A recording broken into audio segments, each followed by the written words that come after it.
salted popcorn, caramelized popcorn, plain popcorn.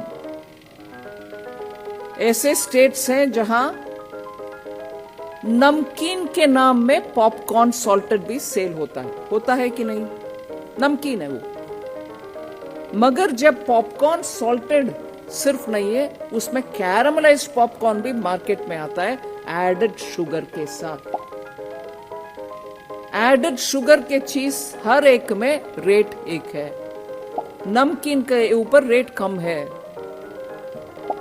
सो caramelised popcorn का treatment के ऊपर सब लोग विस्तार से चर्चा की।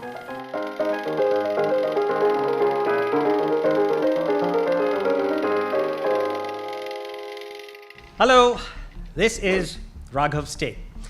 You know, the popcorn story, it's so ludicrous that it's become the go-to example to prove what a loser India's GST, that's goods and services tax, had become. It's been repeated ad nauseum, and yet it shocks every time it's trotted out. India taxes popcorn at 3 rates. One, 5% when served loose. Presumably because, not that well-off people or poor people buy it that way. 12% when it's packaged. I guess that's for, hygienic middle classes. And at 18% for the chic set who like it caramelized. So here's a trick question for the poor GST inspector who must enforce the levy at the point of sale. What if the smart kid at the counter scoops it up loose, puts those, dainty white bulbs in a Ziploc bag, sprinkles some caramel from the top, gives it a good shake, and seals the plastic? Which GST rate should be applied? The kid at the counter will insist it's 5%. He packed it loose. The belligerent inspector will threaten to slap 18% because it's caramelized. After some haggling, the kid and the inspector will smoke a peace pipe. There'll be a bit of notes here, a few notes here, and about a 12% rate will be applied. You get what I'm saying, right? Stay with me as I expand my story onto terrain it's hitherto not trodden. Imagine a multiplex chain which has 20 high-class theatres across 3 contiguous cities in North India. But it's a franchise setup. So each of the 20 properties is owned by different landlords in 20 different SPVs, what are called special purpose vehicles. So each property is a separate legal entity with its own unique GST number. Now, you must remember what I'm saying right now because this emphasis that I'm putting on separate legal entities and separate GST number is very critical. So now being a storied multiplex brand, the footfalls are high, resulting in loose popcorn sales of, 50 lakh rupees every year at each theatre. So that now equals to gross sales of 10 crores across the chain. Each property very studiously deposits 2.5 lakhs as GST every year at the stipulated rate of 5% for loose popcorn sales. So it's all fine and dandy until a GST team comes with a warrant for the CEO of the fancy multiplexes for popcorn sales which may have been recorded 5 years earlier. Mr. CEO, you are under arrest. Your company sold caramelized popcorn worth 10 crore rupees to high-end customers. You should have deposited rupees 1.8 crores as GST, but you fraudulently used the lower rate of 5% to pay only 50 lakh rupees. We are charging you with evasion of 1.3 crores of GST. With interest and penalties, the amount is over 5.5 crores, much above the threshold of 5 crores. So you have committed a cognizable, non-bailable offense. Welcome to Tihar jail. The CEO is handcuffed and shoved even as he's screaming. But this is all wrong. We are not one company but 20 legal entities. How can you aggregate like this? Also, The alleged amount evaded is only 1.3 crores, much below the 5 crore threshold. So even if I have committed an offense, it's non-cognizable and bailable. You can't add interest and penalty to do this threshold inflation. You cannot arrest me like this. Unfortunately, his screams just peter out as the police jeep drives away. My popcorn in a multiplex story, this case study is it's dramatic and hypothetical, but alas, it's also entirely plausible.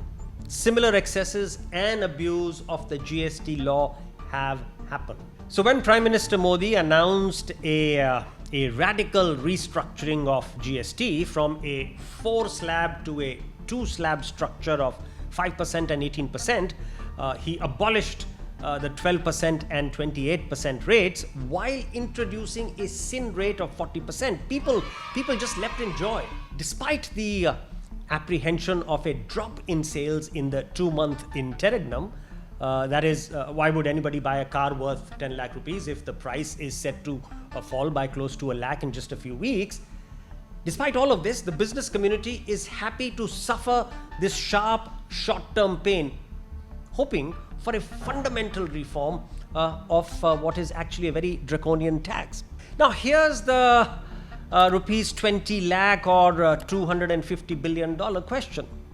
Will India's hidebound bureaucracy permit a full-scale reform? Or will it stymie the process by, inserting caveats and complexities? Frankly, the PM's radical reform will dissipate unless a clear 5-point restructuring is done. 1. There should be no overlapping classifications of the same item or commodity. The lawmakers must avoid this temptation of creating 3 different types of popcorn or 2 different types of biscuits, or taxing cream on a toasted bun at 18% while cream and bun are separately taxed at 5%.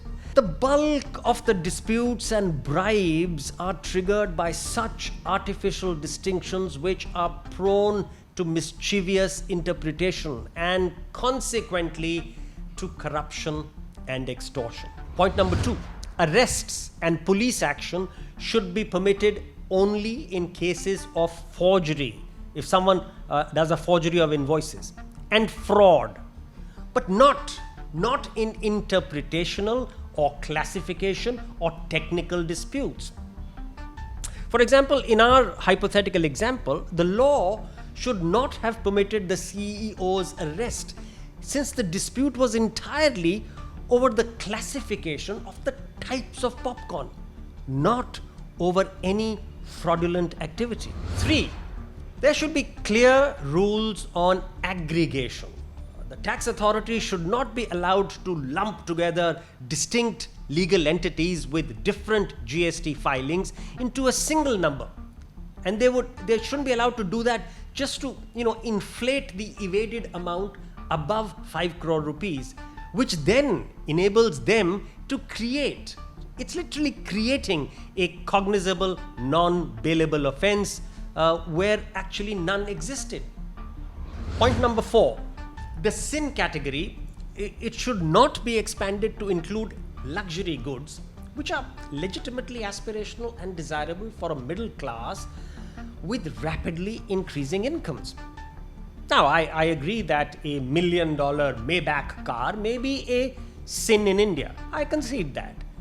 But a 70 lakh rupee SUV is a symbol of middle class ambition that should not be snuffed by onerous taxes.